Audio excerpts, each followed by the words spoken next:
Welcome to Business Innovators Radio, featuring industry influencers and trendsetters sharing proven strategies to help you build a better life right now.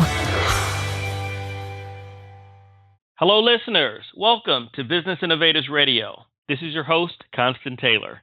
Today, we have a very special guest on the show, and they're going to share some very exciting information with us. So, if you're looking to increase your personal and professional effectiveness, then you've come to the right place. Our special guest today is Janel Anderson. Janel has been speaking professionally for over 5 years, and the content that she primarily speaks on is effective workplace communication and difficult discussions. She's spoken primarily nationally, and she is based out of Minnesota. She has a book coming out soon called Head On, Addressing the Workplace's Most Challenging Discussions. Janel, welcome to the show. Thank you very much. It's good to be here. And we're glad to have you. I'd like to kick off the show by asking you if you could tell the listeners a little bit about your business and how you help your clients become more effective. Yeah, well, I work primarily with technology companies or technology divisions within larger organizations. And I really focus on helping the engineers and other technical professionals communicate more effectively in the workplace. I help them address difficult situations and difficult people in a way that's effective and easy to implement, especially for someone who is highly rational and focused, much like the technologists and engineers are. Okay, so within those technical professions, the engineers, what are 2 or 3 common problems that you find in with those guys, and how do you help them solve those? Yeah, well, one of the things that often comes up is that people are either afraid to bring up a difficult topic because they fear that it's going to make a bad situation even worse, or they have had bad experiences in the past where they've brought things up and the other person has gotten defensive. And so the model that I teach explains what's happening in the brain as we give and receive difficult situation or difficult news and difficult information. And once people understand the brain science and the neuroscience behind what's going on, then the model that I share makes perfect sense because they can then walk into a difficult situation and facilitate a conversation without making the other person defensive. So when, and most of us really dread having difficult discussions, difficult communications. What are some of the key tips that you would give the listeners on, if they have to have one, some of the things that they should be cognizant of in preparation for that? Yeah, great question. So 2 specific things come to mind. The first is to make sure you go into that difficult conversation without being emotionally charged. Sometimes we're really caught up emotionally. Sometimes it has absolutely nothing to do with the person that we're about to go have a conversation with. Like we had a really bad morning, had flat tire on the way to work, and we might be all wound up emotionally about something else. Other times we're really wound up emotionally about the person that we're going to speak to because maybe this is a serious issue or maybe it's an issue we've tried to address in the past and we just haven't been able to get through to them. So we're all emotionally churned up about that. So the best thing to do is to be able to set that emotional churn aside so that you can go into that conversation clear and present and really focused on the other person. That's excellent advice. So that's one thing. Now, another thing is to make sure you open that conversation without making the other person defensive. Because what happens is if the other person gets defensive, the prefrontal cortex, the part of their brain that does the most critical thinking and listening skills, it literally shuts down. And there are some biological reasons for this. It was very helpful for our ancestors to have that critical thinking skills shut down when they were in a dangerous situation, because really what they needed to do was, run fast or climb a tree, get away from the danger. And our brains haven't evolved much beyond those days. When we feel threat in the workplace, our prefrontal cortex still really shuts down. So we want to make sure we open that conversation in a way that doesn't make the other person defensive, because frankly, we want their best thinking skills and their best critical listening skills to be present in the conversation. That's how we're going to reach some agreement with them and have our point made.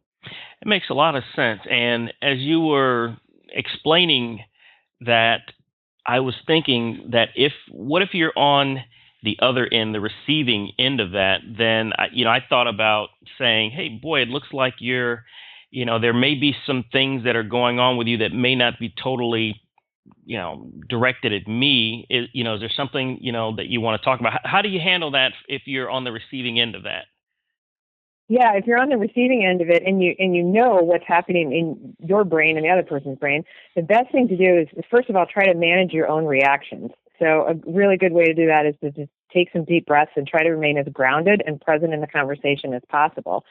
Sometimes calling the other person out for their approach or for them being defensive can do more harm than good, because when the other person feels called out on their behavior, they're likely to get even more defensive. Mm-hmm.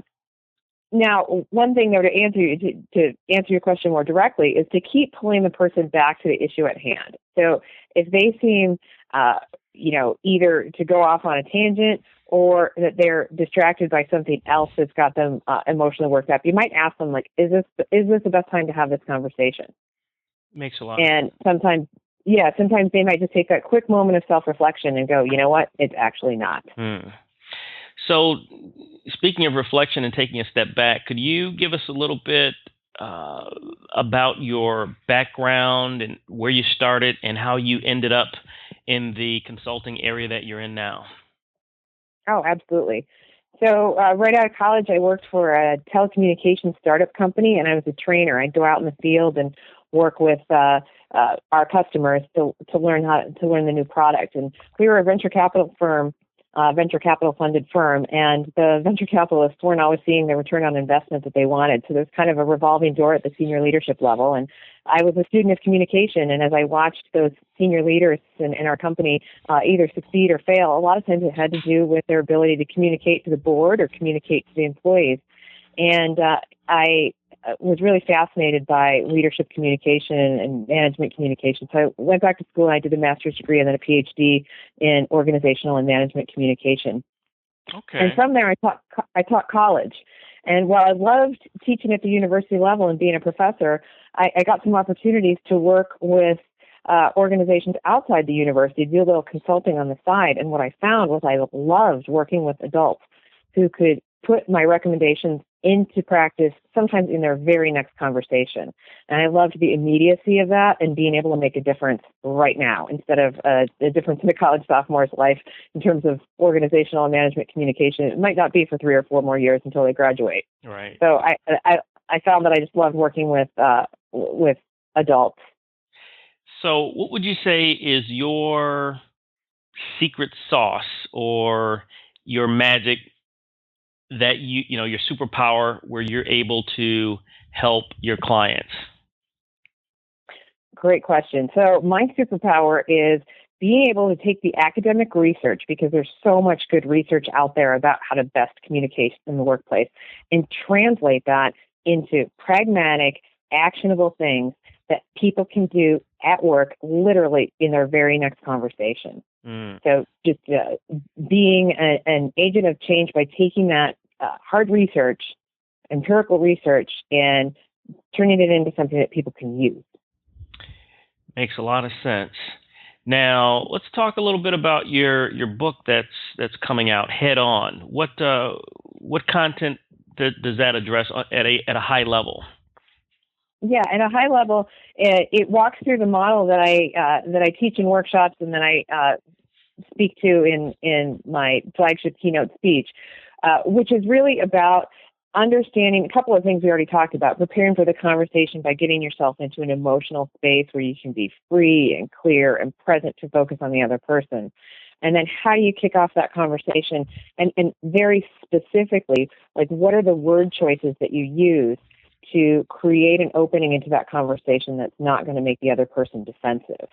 And then once the conversation is rolling, how do you manage that defensiveness both in yourself and the other person as the conversation goes along? And how do you listen really clearly for what the other person's story is? And, we all know our own story. In fact, we're often very committed to our own story and what we're bringing to a difficult situation or a difficult discussion. But we often haven't thought through fully, what's the other person's story? What are their motivations? What are the things that drive them, and how did this situation come about from their point of view? And then we expand on that even further, because it's not just those two stories in play. There's also, if it's, say, for example, it's a difficult situation with a colleague that we're just not getting along.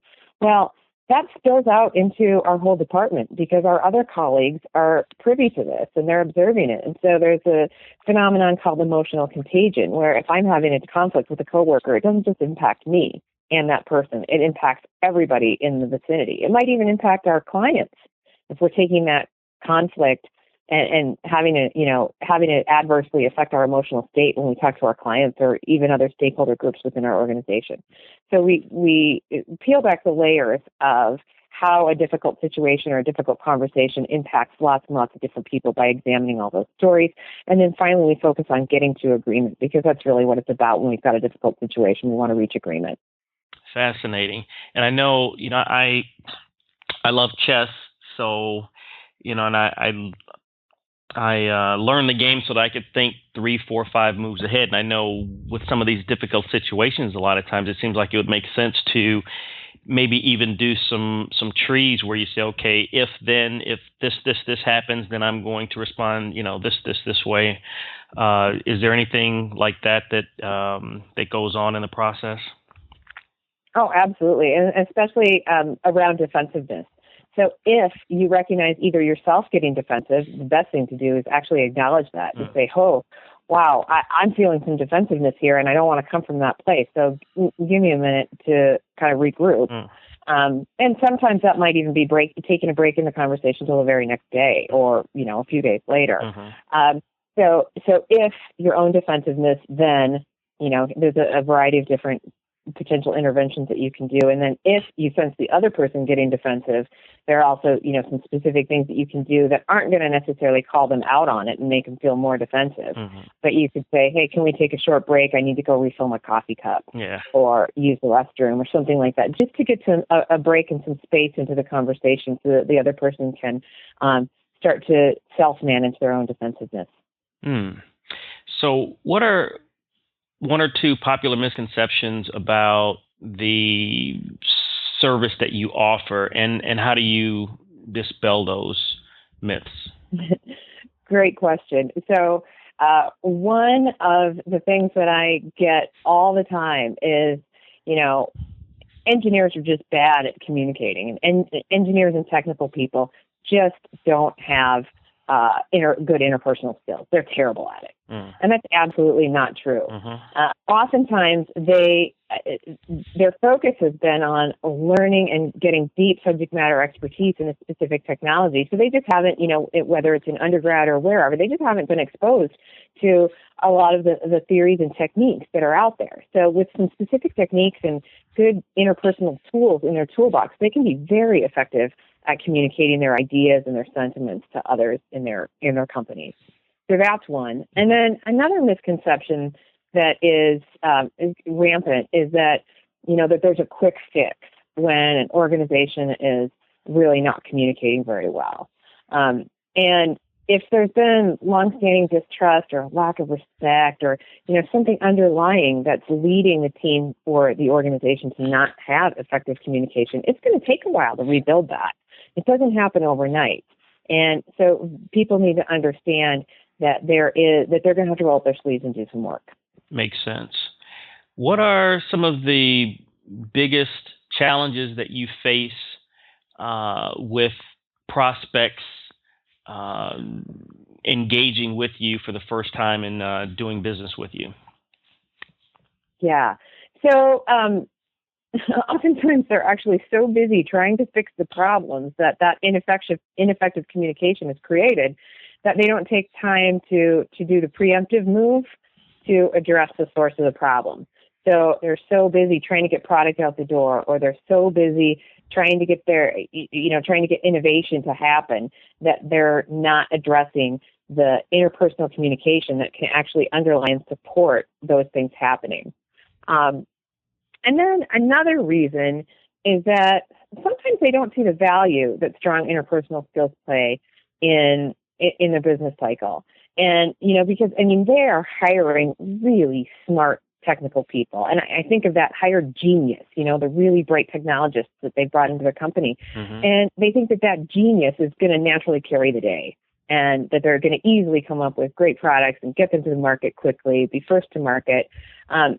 But unless those hired geniuses are effective at communicating their ideas, they're not going to make it. They're not going to be first to market. So that misconception is they think that the hired genius is going to carry the day. Gotcha.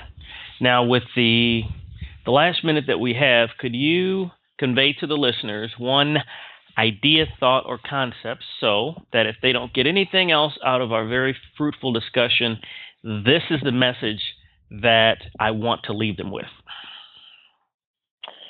Sure. Well, as human beings, we are pre-programmed to avoid fear and pain. And those difficult situations and difficult conversations show up to our brain as fear and pain. And so we are pre-programmed to avoid them. And the techniques that I teach are brain-based techniques that help people understand what's going on in the brain and allow people to address those difficult situations and topics in a way that isn't going to feel like fear and pain to the person on the other end of the conversation, so they can productively create some agreement together. Okay. Now, if the listeners would like to get in contact with your organization, learn more about the services that you provide, and possibly engage with you, what's the best way to contact you? They can find me at workingconversations.com. And right from there, they can see my email address, phone number, social media, and all that. But workingconversations.com is the best place to find me. Okay, great. Well, Janel, thank you so much for coming on the show. That was very fascinating information that you shared with the listeners, and we really appreciate it. You're welcome. It's great to be here. Thank you. Thanks for listening to Business Innovators Radio. To hear all episodes featuring leading industry influencers and trendsetters, visit us online at businessinnovatorsradio.com today.